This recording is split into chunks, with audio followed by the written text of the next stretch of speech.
dude, while you're doing this beautiful playing, I would love to tell you that I was listening to you, but I wasn't. Do you know what I was doing? Tell me. I had the sudden realization. I was like, I haven't looked down. I was like, shit, I'm wearing that Lull t-shirt that Spencer sent me. You didn't realize that? No. Oh yeah, bro, you are in full on brand rep right now. Hey, dude, you were holding up your phone a moment ago. Yeah. And you have a very nice matching situation going on. You have a matching colorway. It's Tahitian coral everywhere, dude. Tahitian coral bass, Tahitian coral phone. What's the deal with Tahitian And your coral? hat. Do you see your hat? At least in this light, your hat looks very similar. I might see it rendered later and it might be different, but boy, What's the deal with Tahitian coral? You were saying that we weren't sure whether they actually did it on early basses, right? Like early Fenders. I could be wrong. There's gonna be somebody coral that says, but I think it's meant to emulate Fiesta Red that's been bleached, sun bleached, aged, right? Like it's a Fiesta Red that's been around in the world a long time. Played some outdoor gigs. Tahitian coral is the unicorn. Oh, damn, I'm wrong. The unicorn of Fender custom colors, often mistaken with faded Fiesta Red. Mr. Allison. That's what I just did, dude. I just mistook it. Tahitian coral is primarily pink in color with an orange undertone, originally offered by Chrysler in the 1950s. It has become Chrysler color. known as a non-standard Fender custom color. Okay. But what was it on? Yeah. Yes, I'm not fully buying it, dude. I'm not fully buying it. Okay, come on. First Tahitian coral Fender. Yeah, come on. It's not going to give you anything. Come on.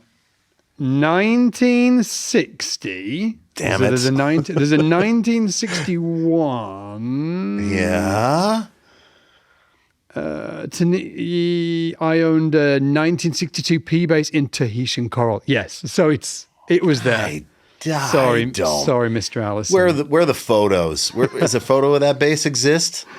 Someone says that they did. No pics. Doesn't exist. There's a 1961 here. Show me. Not P bass. What is it? A Strat? It's a Strat. Yeah. Wow. Yeah. So it did exist. Man, that is so cool. And I feel like Pino, when Pino's bass came out in the custom shop, they didn't call it. Did they call it Tahitian coral? I can't remember. Think it is. No, I think it's Fiesta Red. I think it's like a faded Fiesta Red. I think so. It is slightly like this is pink. This is definitely pink. Is that my a friend Fender? Joe Phil? Shout out to Joe Philpotts. I sent him a picture of it, and he just sent me. He was like, "It's pink." I was talking about getting a new bass, and that's what he came back with. It's pink. I was like, yeah, it's pink. Tahitian coral. Hey, do you want free bass gear, extra content, and exclusive videos? Well, listen up. As an SPL insider, you get to be part of our free monthly giveaways where you can win bass straps, strings, pedals, multi-effects units, gig bags, even full-on basses like this one. But that's just the start. SPL insiders also get exclusive director's cut versions of our YouTube videos, longer with deeper insights and packed with extra tips you will not find anywhere else. Plus, you're also going to get bonus behind the scenes content as well. All of this exclusive content is only available to SPL insiders. It's not on YouTube and it's not on our website. It's truly exclusive. And the best part is it's 100% free. Just click the link below or go to splinsider.com, sign up and boom, you're in. Free gear, exclusive content, no brainer. I facetiously asked you if it's a Fender. I know it's not. Tell the people what you have on your lap right now. Oh, it's a Lull, and I really feel a little sick in the back of my throat when I'm saying it because I know that it makes Ian and I look like an old couple wearing matching pajamas. There's that, I you know, also when have you've a just Lull. had a bit too much like Pepsi, and you're like, oh, you can feel a little bit of. I'm like, oh, is this okay? I think it is okay. I think it is okay. They look different, but yeah, like. the story goes, and it's true. The story goes that Ian and Spencer, like a couple of times a year, and I know shout out to Spencer as well. How many times do you do a drop a year? Like you do, like seems like it's drops. about 3. Comes out to about 3 a year. You do these sort of like limited edition drops of your signature bass. Yeah, that's right. Can you remember when you first did that bass? And I was like, "You mean it's a signature bass?" And you were like, "Well, no, it's a collaboration." Really. Yeah. So Ian did this, and then he was doing these drops of these basses. And it was I just got freaking sick of seeing your faces in my feed having all of this fun. And I felt left out. I was like, God damn. Oh, just a bit of jealousy there, huh? A little bit of jealousy. Oh, come on, And the basses looked great. So I was like, I spoke to Spence and I was like, do you think we could do like a jazz bass? Because I've been thinking about getting a jazz bass and playing around with that for ages, and I've had various. I've got like a Moulon. I don't even know what that Moulon is at the minute. God damn, I've got so many basses. I bloody lose the things. Oh, so many basses. Oh yeah, cry me a river. It's at the gig the other day. One lad said, he was like, "How many basses do you think you have?" And I actually said, me personally, I said probably around. I think. Wow, are you going to say the number, huh? I'm going to say the number. 1, 2. There's probably 40 more at home. There isn't. I think I've got about 15. I think there's about 15 that you're forgetting about too. Tops 15. I think tops. Because I think most of them are here. I think I've got 2 or 3 at home, and then I've got 1, 2, 3, 4, 5, 6, 7, 8, 9. That's not mine. That's Jim's. 10, 11 here. 12, and I think I've got 3 downstairs. So like around 15 to 70. That's outrageous, isn't it? Sorry. God. Hey, listen, I've been playing bass for like 30 plus years, and bass is my business. So I'm allowed to collect these things like they're going out of fashion. Who are you trying to justify this for? To me? You certainly don't need to justify it to me. I am not trying to justify it to you. Sleep easy. But yeah, so I had that. I've got that Moulon. I've got a Moulon Jazz. I think I've only got 2 jazz basses. I've got the Moulon Jazz that I've been playing. I've used that on a few videos. And then, which I do like the sound of a lot. I don't physically enjoy that experience of it. Nothing against Moulon at all. Just a personal thing. And then I've got my old signature Overwater Jazz that people have seen. Here, this one. Let's go. Let's see it. I've got this one.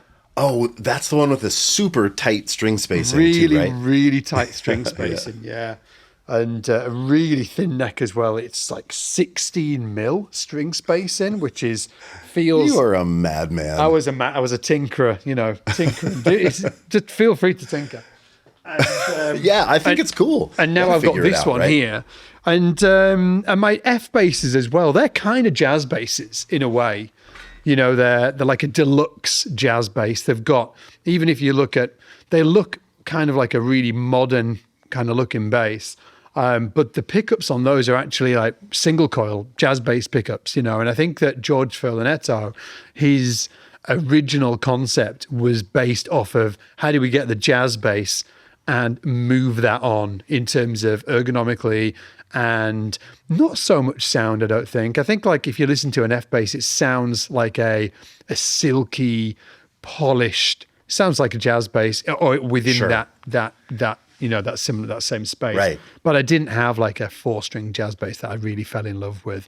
So I reached out to Spencer and I was like, can we do something? And we mustered up this little thing, which is incredible. Tell it's got a bunch of different, about it. Yeah, it's got a bunch of different things on it, which I've got in my notes here because I can't remember them all. I bet I remember them all. You maybe do actually. So it's on the if you look at it, it kind of just looks like a jazz bass, but with soap bars. So the first thing to mention is these are not soap bar pickups. These are just they're not humbuckers. They are not humbuckers. No, they're standard single coils, but in an ebony housing with a radius I'll just pop this up. You might be able to see that. Can you see that? With a radius pickup cover. And yeah. And for anybody that doesn't know, right, radius just follows the curvature of the fingerboard. Exactly that. So this is, like, I've been playing those BN5 F basses for 6 or 7 years. Now, I actually looked the other day, yesterday, I was like, oh no, how long I've been playing those for. And one thing that I really love about the F basses is that curvature of the pickup underneath the fingers. And I rely on that. I play over the pickups and use them like a ramp. So I've got the pickups super close up to the strings. And when I'm playing on top of the pickups, if the bridge pick up here, I can feel the pickup underneath your fingers. Yes. That is a nice feeling. Yeah, it's a lovely feeling. And then right here as well.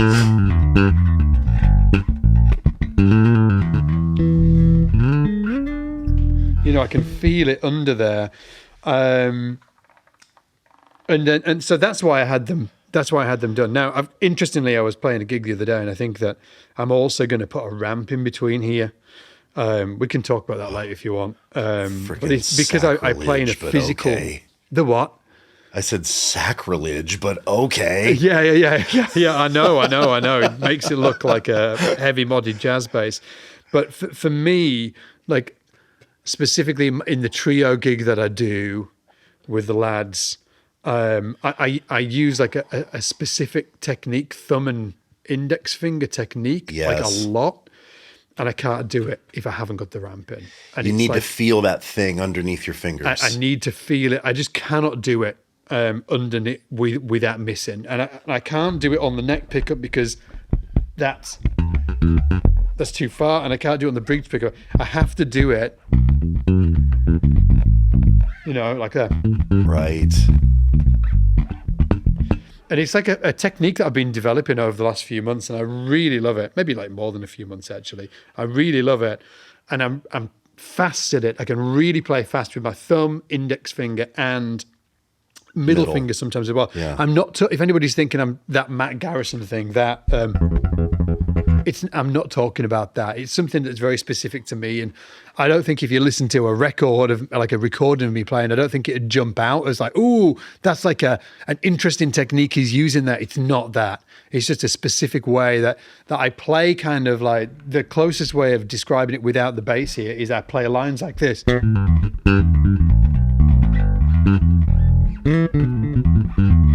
Lines like that, but I can't do it now, but I mute them with my palm.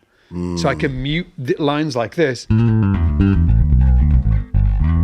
but I can mute them with my palm and play with my thumb and index finger, but I need the ramp to be able to do that. Otherwise I just can't do it. So that I'm definitely going to be putting a ramp in between here. So that's the pickup situation. They're Lull. They're actually overwound a little bit because we wanted them a little hotter. So they're Lull pickups that they wind in-house. They're a little hotter, and they've got, importantly for me, they've got a radius top to the pickup, which is important for me because I really like to, especially when I'm playing more athletic music, you know, when I'm playing in that zone, economy of motion is really, really important. If I was playing something like this,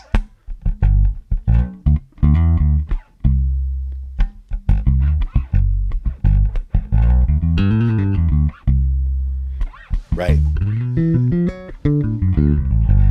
then it's not, you know what I mean? So it's for a particular type of thing that I'm doing. So that's the first thing. Next thing is that it's actually got a slightly thinner body. It's got a thinner body. A regular jazz bass body is 1.75, and this is 1.5. The first time I saw this being done or experienced this was on an Alinto. The Alintos are actually a thinner body. And Eric wrote me a letter and told me all about it. So Eric, I do apologize. Eric Coco from Alinto. I think there was a run of Fenders back in the day, late 50s or early 60s, and the bodies were thinner. Right. And obviously, I imagine Massino, when he was working for Alinto, was somewhat to do with that decision of making those bodies thinner. when I played my P bass, that my Alinto P bass over there, the gold one that you might have seen before, that's got a slightly thinner body. And when I played it, I was like, oh wow, that just feels nice, feels thinner, close to the body. So that's something that I wanted to bring to this bass as well. So it's got a thinner body.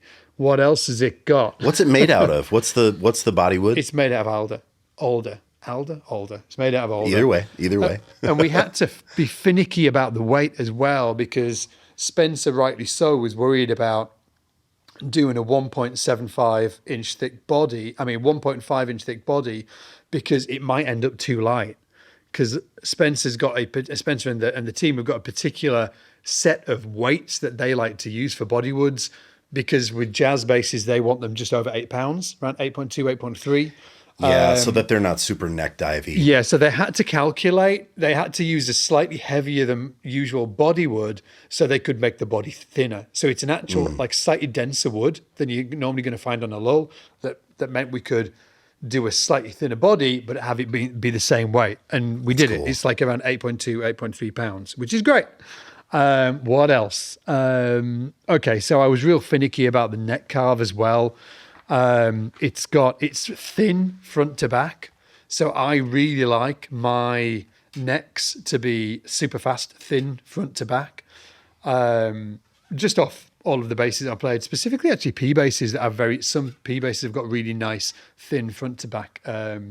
So the front of if you're listening to this, by the way, it's the front of the fretboard to the back of the neck. So this is 20 mil front to back, which is really nice and slim. And then we've got, I think that the neck width, it's 20 mil front to back, and then it's a 38 mil width of the note. What's yours on yours? I don't know mil. Mine is 1.55, so it's in between a jazz bass 1.5 and a P bass. It's slightly thicker or slightly wider nut width than a jazz bass, but not as wide as a P. And then it's deeper front to back, but it's pretty uniform depth all the way up. It's so my neck a little wider than yours and a little deeper. But I particularly like that. You like the deeper neck, don't you? I do. I like a little more like this way, right? The depth here. Yeah. I like the way that feels in the hand.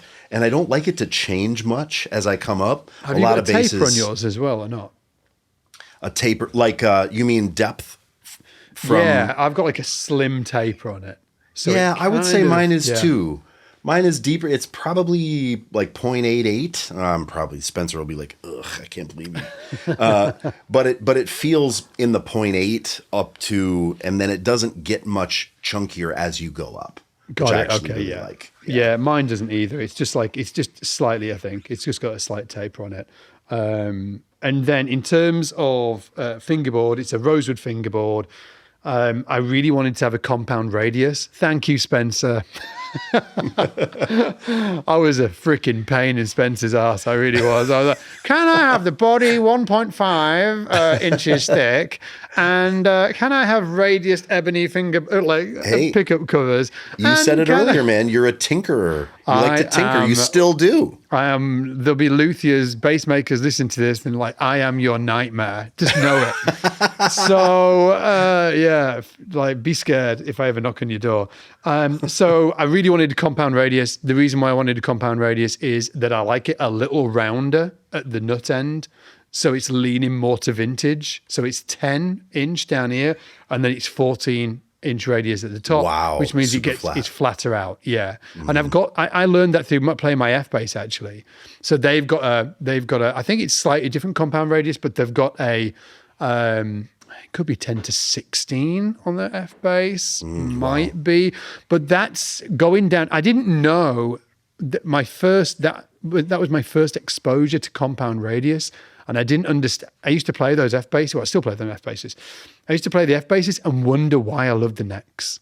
And I think it's because of the compound radius. Because I like that, like not super vintage feel, but I like a rounder board down the bottom end. And for people listening, just dig into compound. So the lower the number, Fender was always 7.25. The lower the number, the round of the board. Yeah. Yes. And the higher the number, the flatter the board. Yeah. Right. And for me, I want, I'll just like,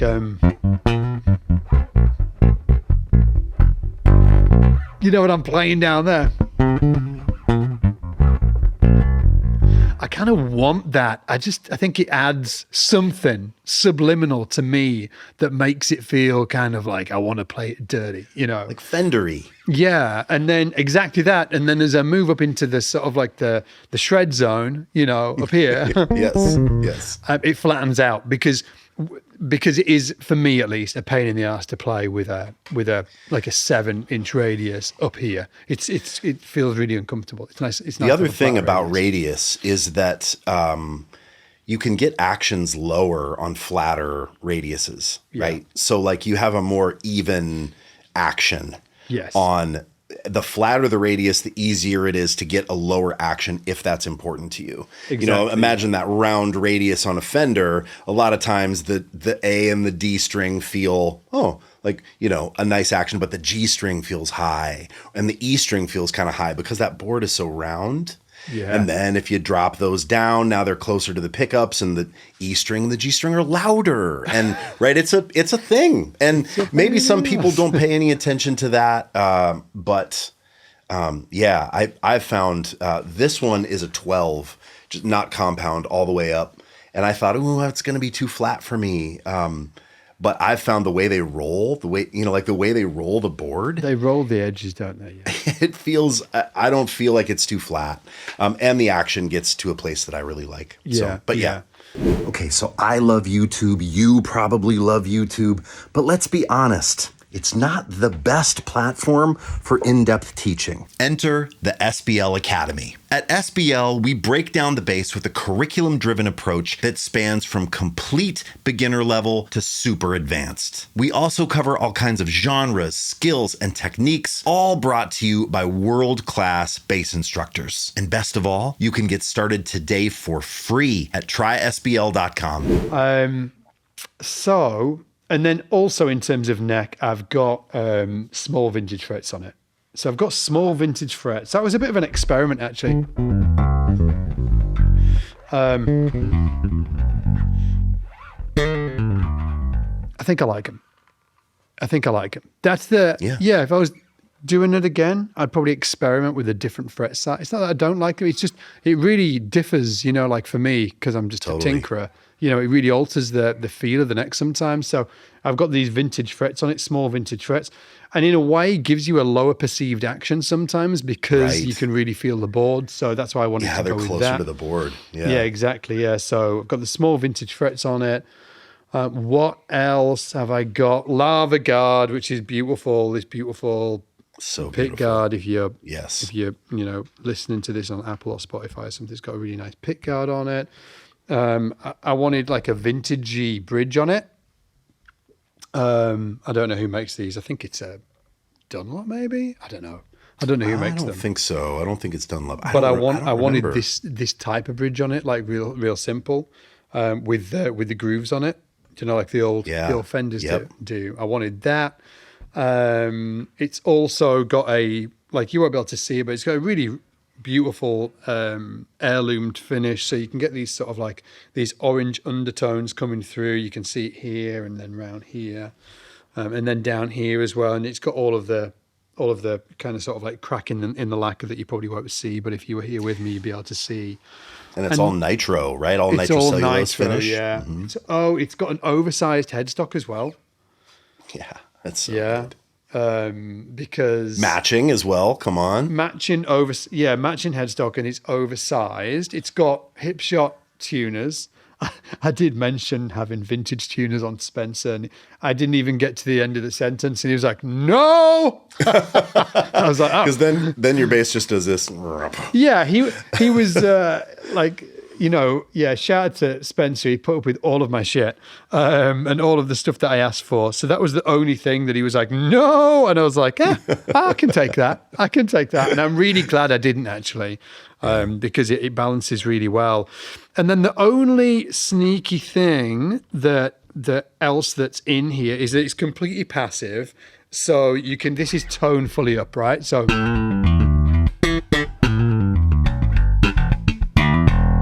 sounds like a jazz bass, right? And that's, just straight in, just DI, right? Straight into the amp and then DI'd out. So you can get really nice neck pickup.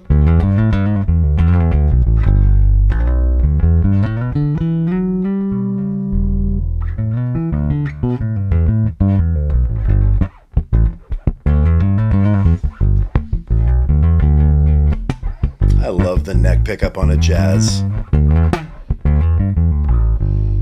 Yeah, sounds real like, oh, yeah.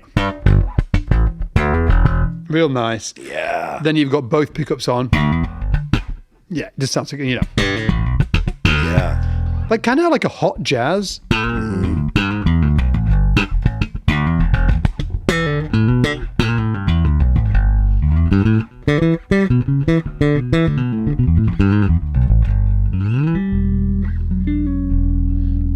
And then on the bridge pickup, the tone control it's a 47 cap on the tone control. So if, say for instance, I was on the neck pickup and I wanted to like solo in the neck pickup and I wanted to dial back that tone control. So you go to from fully open. I'm just going to dial it back to like 50%, which I think I'd probably play. So nice. It's silky, right? Yeah. Just chills the kind of aggression of the jazz pickups out a little bit.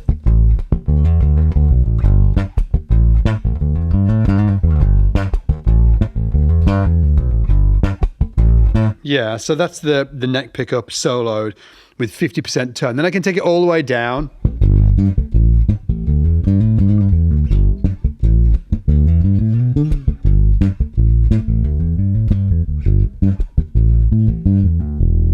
And then this is both pickups on with the tone control all the way down. That's Which nice. I think, yeah, it's really nice, isn't it? Now, if I solo the bridge pickup, this is with it tone control all the way up. Jazz bass bridge. Jazz bass bridge, you know. Yeah. You know, that thing, right? Now, if I dial down the tone, which is really common on when using like your bridge pickup on a jazz bass.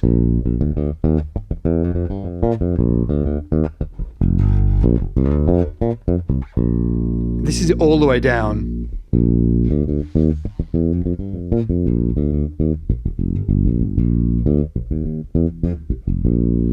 But if I do this. Oh, there was a sneaky move you just did there, Divine. Yeah. Ooh, so show us that sneaky move. So what I've got here is I've got the bridge pickup soloed and the tone control all the way off on a 47 cap. So when you get like a standard jazz bass, it's gonna have or like most bass have got a 47 cap in it, right? Capacitor. And it's gonna sound like this. Rolls off more high end. More high end, yeah.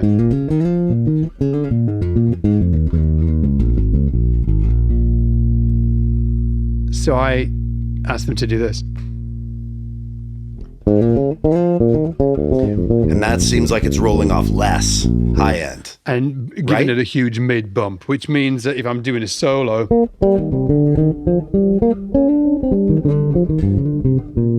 that tone that's so famous, right?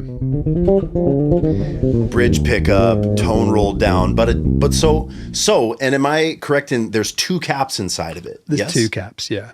And so what's that cap? That is I've got it marked down here. That's a 22. Is it 22? Yeah. So 22, 47 and a 22. Yeah. Cool. I remember, I mean, I will say I'm sort of just being audience advocate here. I know the details of this bass maybe better than you do. I was on that call when you pitched this to Spencer and he was like, and I had to fight for it because he was about to be like, I had to really fight. I was like, no, listen to the man, because a 22 cap I have a 22 in my Antigua jazz bass. Do you know that? Interesting. I never use it in that way. Like, I just don't have I just don't play gigs where I would need to do that. You'd need that. Yeah, but exactly. I hear you do that. And I was like, man, that is so cool. It's such a specific problem to solve too. Like, it's so cool. So is that just on a push pull on the tone knob? Yeah. Show us that. Exactly. So I can go from this to this. Totally different. To this. To this. Yeah, that's really cool. Is this, Scott, the first time that's been done. You can change it in Foderas, right? You can change cap values in Foderas, I think, with dip switches. I don't know, actually. I think you can. I think, like, on a passive Fender style FSO bass, is this like a first? I don't know. I don't think I've heard of anybody doing it before, but I'm sure somebody's been done something like this before. Sure, probably modded it in themselves. Yeah, right? exactly, exactly. But I was really, it's cool, dude. Yeah, it's really cool. Yeah, because it just gives me. I was using it the other night, and I went from this to.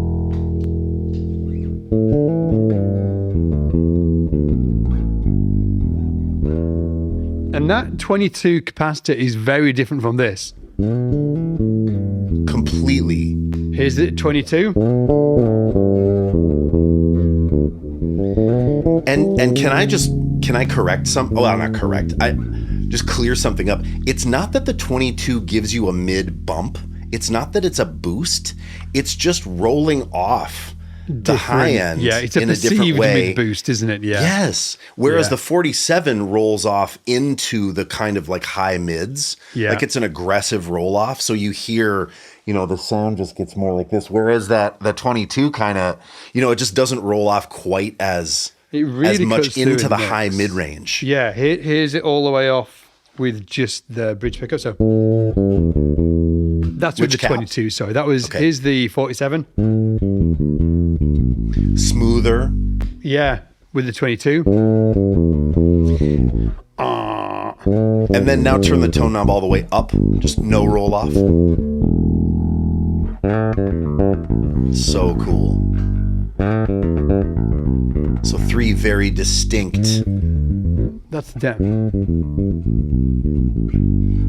That was 47. This is 22. Yeah, when we did it, Spencer messaged me and he was like, "Dude, it works. It works. It's it sounds really great." cool. Yeah. Because I was pitching it and Ian was with Spencer at the time. I was like, I've got this idea with the capacitor. And I was like halfway into a sentence and Spencer was like, no, I'm not sure about this.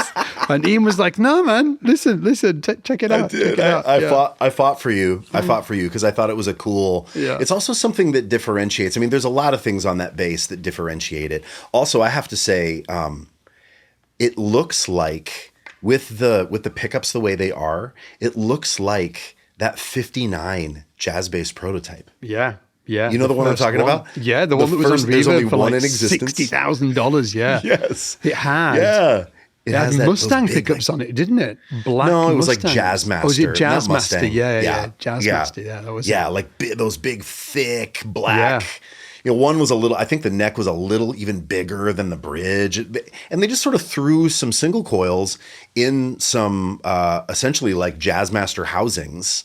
Yeah, and put him in this bass, and that was going to be the jazz bass. And then I think Leo was just like, I feel like it could be, part of it too is they were going to put covers on everything, and I bet they didn't fit under the covers. No, I know, yeah. So they were like, we gotta shave these covers down, and really, isn't it? Yeah. Well, congratulations, dude! What a cool bass! And I took it out and I played it on a gig the other day. I was like terrified.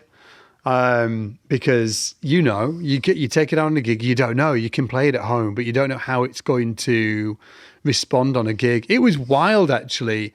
It having both my F bass there and this bass. There was so many things that it made me play different. I was like, oh, that's interesting. There was things like the ramp. I was like, okay, need a ramp.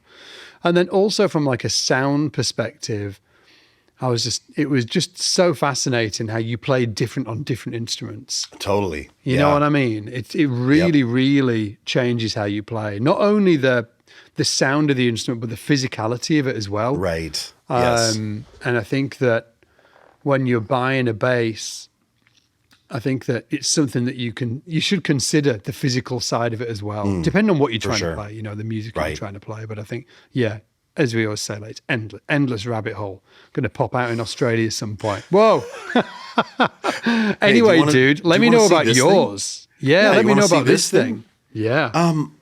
So this is batch number 6. So, I mean, I held this up before, but we do this bass. It's still kind of a pinch me thing where it's called the IMA 4, which is my initials, which is crazy. But essentially, right, it's a full-size jazz bass body with T-Bird pickups, right? It's the Lull T-Bird pickups. And then we did a oversized reversed headstock.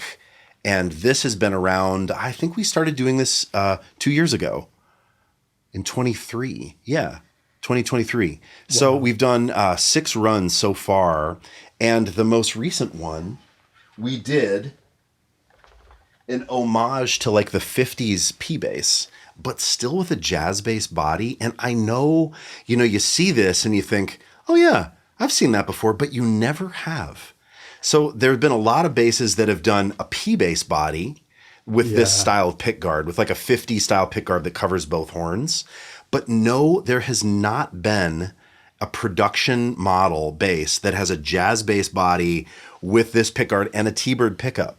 I think there's a Japanese company that has done like jazz bass body and then they've cut a pickguard for this. Got it. But it's a different pickup. So this is sort of like paying homage to essentially like my 3 favorite basses. It's a jazz bass body, right? And then it's essentially like early 50s P, which is my favorite kind of P bass. Yeah. And then T-Bird.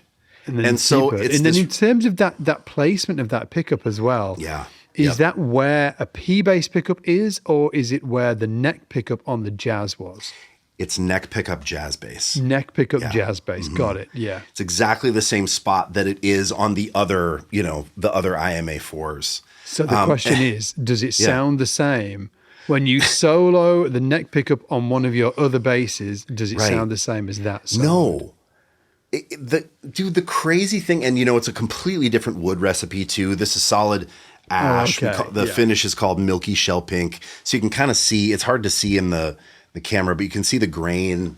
It's hard for it to pick up, but man, it's a full ash body. It's not chambered. And then the neck is maple with a bird's eye maple board, maple, all maple here. Yeah. Right. And so to kind of do the 50s P bass thing. So that I think changes it. And I am totally a proponent of the wood recipe changing the feel and the sound of the bass. I think it does unequivocally. You could fight me in the comments. It's fine. It's an old fight though. It's not worth it. The thing I will say is we did a completely different circuit in it. So it's Emerson pots, Emerson audio taper, but they do a different taper. So it's these super fancy pots. And I think it's a 47, but it's a audio. So I'm sorry, it's an Emerson 1 meg volume with a custom taper that's somewhere in between audio and linear.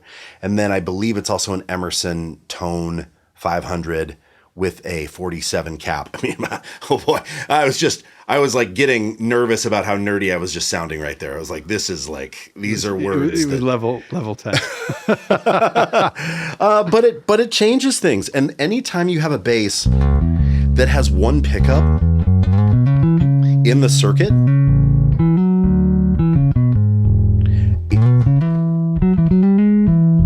it completely like, the bass is like a tiny bit louder and a little bit more like forward sounding than if I just take the other basses and solo the neck pickup. And I think it sounds more kind of like more P bassy to me. Yeah.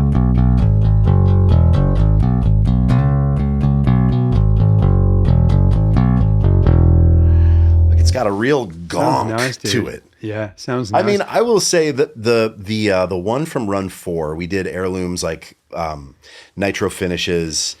Those I have like it's upstairs, but that bass, it's like beat up Fire Mist Lavender with a pickguard, lava guard, and it's incredible. Yeah. Is that the one? If the house is on fire, dude. Yeah. You've got to take one of those basses of the IMAs. Which one are you taking? Lull. I'm taking that one. Yeah. The Lava Guard. Yeah. The Lava Guard Fire Mist Lavender heirloom. Yes. Yeah. From batch 4. Yeah. That's a really nice bass. That's the one that you brought to LA, right? Yeah. So many really people played that thing at NAMM. About 100 people played that bass. Yeah. And they were all like, really, can I buy this? Nice. And I said, no, you cannot buy this from me. Oh, really? They were trying to buy it from you? Yeah. Oh, so many people were like, dude, can I get one? And I'm like, maybe. Like, maybe. Can I have this one? I'm like, no, you can't have that one.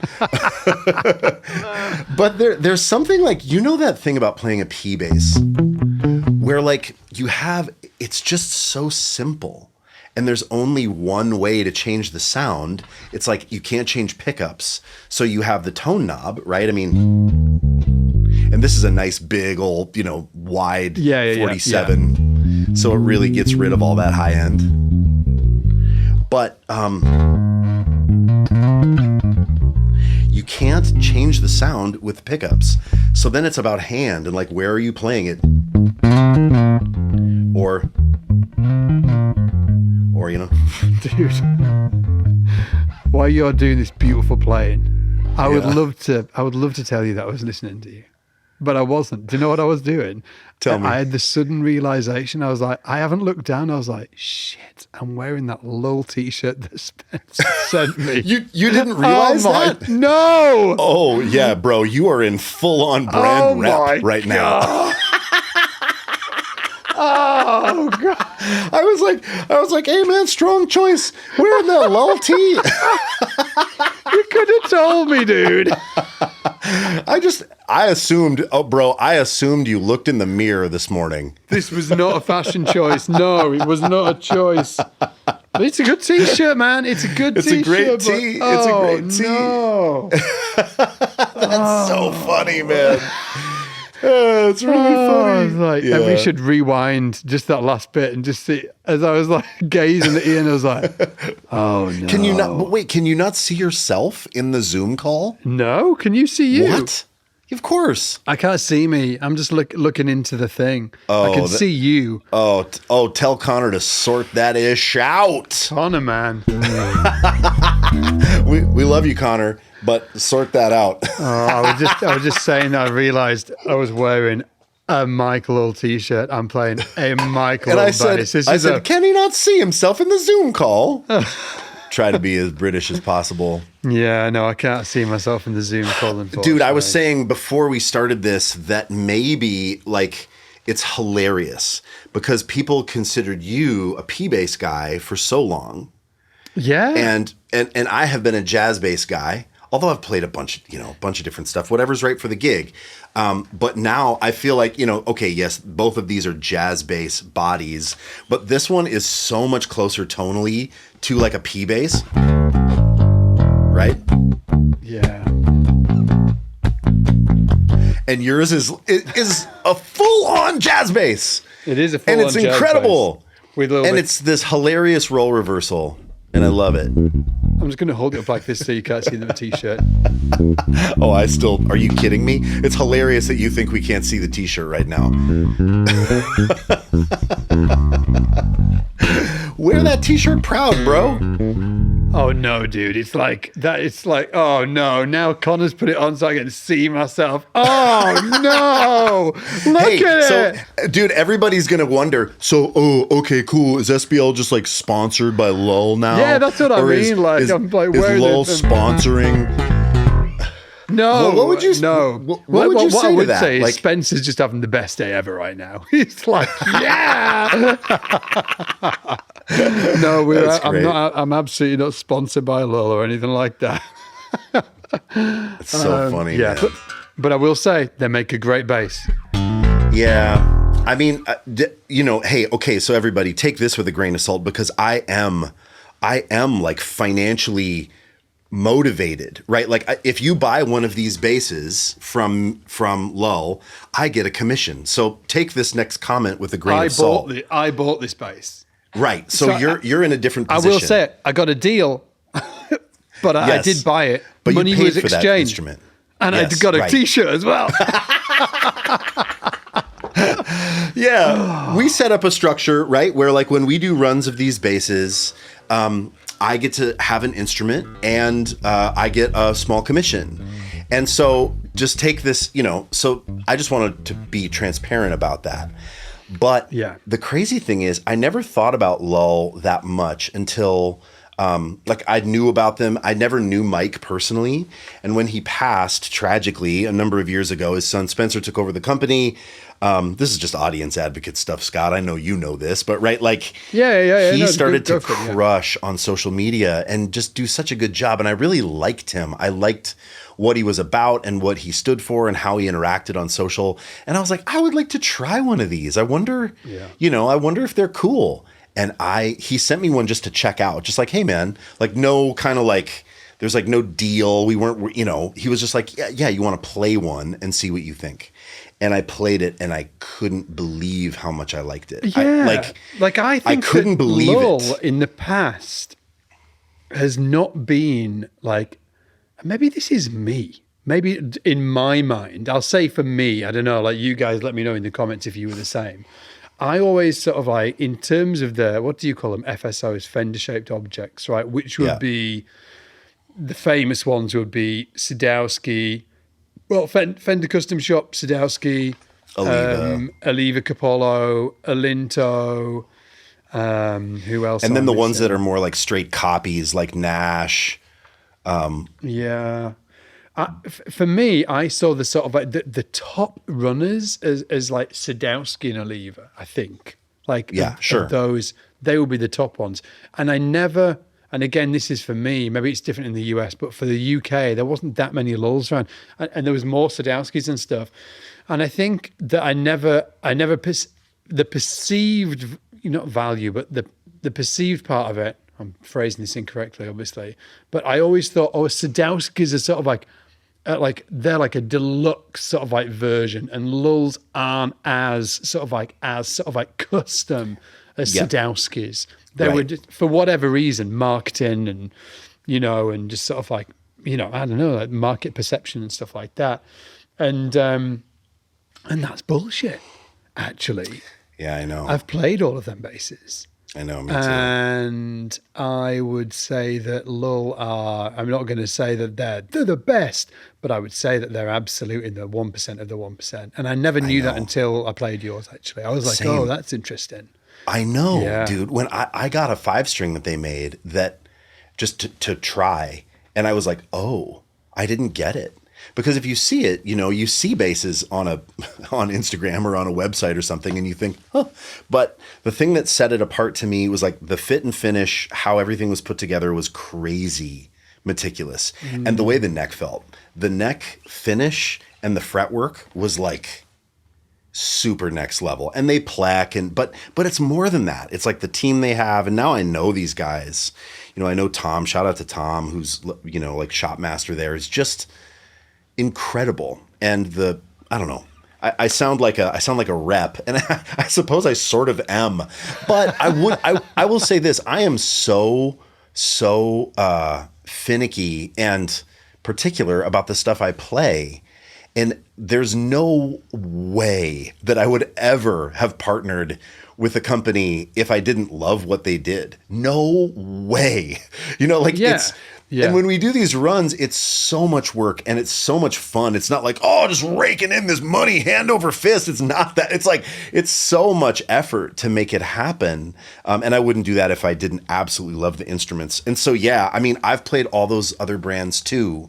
And I'll say it. For me, what I see and what I value, like especially in a passive instrument, I think that's something that like Sadowski is known to be like an active instrument, but Lulls, I think the best Lulls are like passive instruments.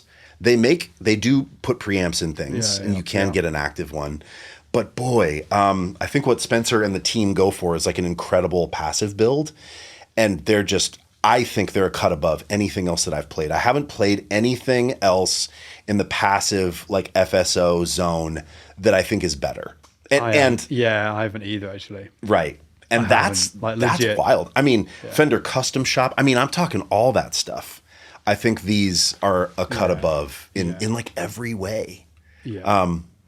And just like one other quick thing about this bass, it's stuff that you don't know unless you play it or hear the stories. But like this pickup, T-Bird pickup, maybe it's a Lawler or something. No, this pickup, Mike Lull loved T-Birds and had a 60s T-Bird that he thought sounded incredible. And T-Bird pickups over the years have changed, and there's all this lore and mystique. And he took the pickup out of his bass and opened it up and like worked with a pickup maker on how to reverse engineer that particular, I think it was a 64 T-Bird pickup to make it that thing. Wow. And it's like that kind of stuff, you just, unless you know those stories, you don't know that kind of thing. It becomes part of it, doesn't it? Yeah. It becomes part of it. Yeah. But so, yeah, I'm happy with my new bass. All that to say. Yeah, man. New bass episode. Me too.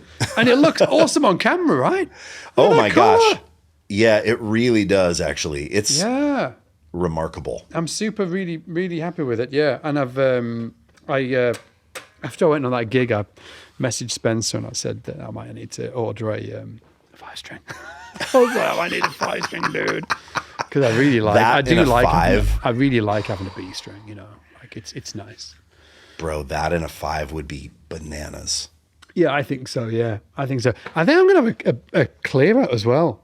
I think I'm going to do it. Like a bass clear out. Yeah. Wow. I think I'm going to do it.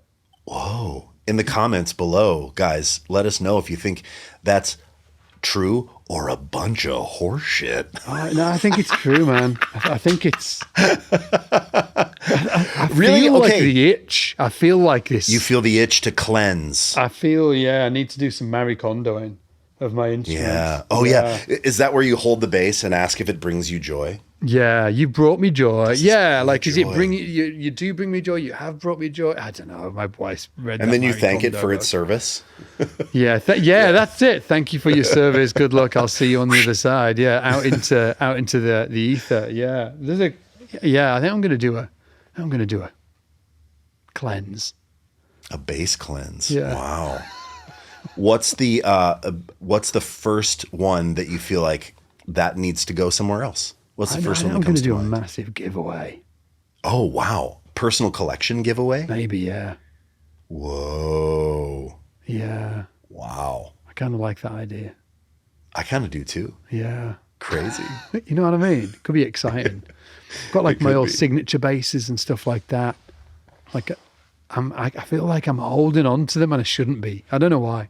Mm-hmm. I feel like they need to go. They need to, and other bases as well. Other bases. Yeah, man. I'm not there yet. You can't have my collection yet. How big do you think yours is going to get? 15, dude. How big is it now? 15. 15.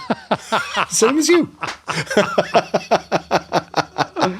Outrageous. Same as you. Listen, guys, I am so sorry about this freaking t-shirt.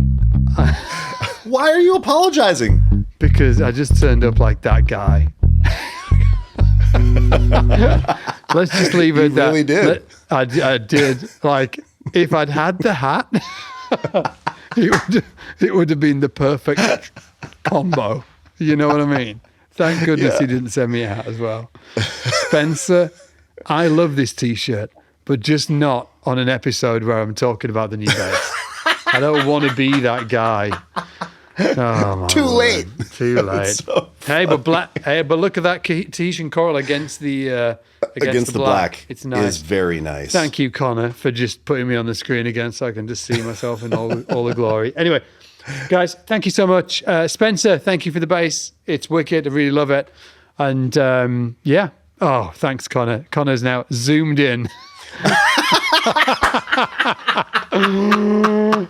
Thank you, Connor. We'll see everybody on the flip side. Take it easy. Bye. Oh my God. Bye, Take guys. care, everybody.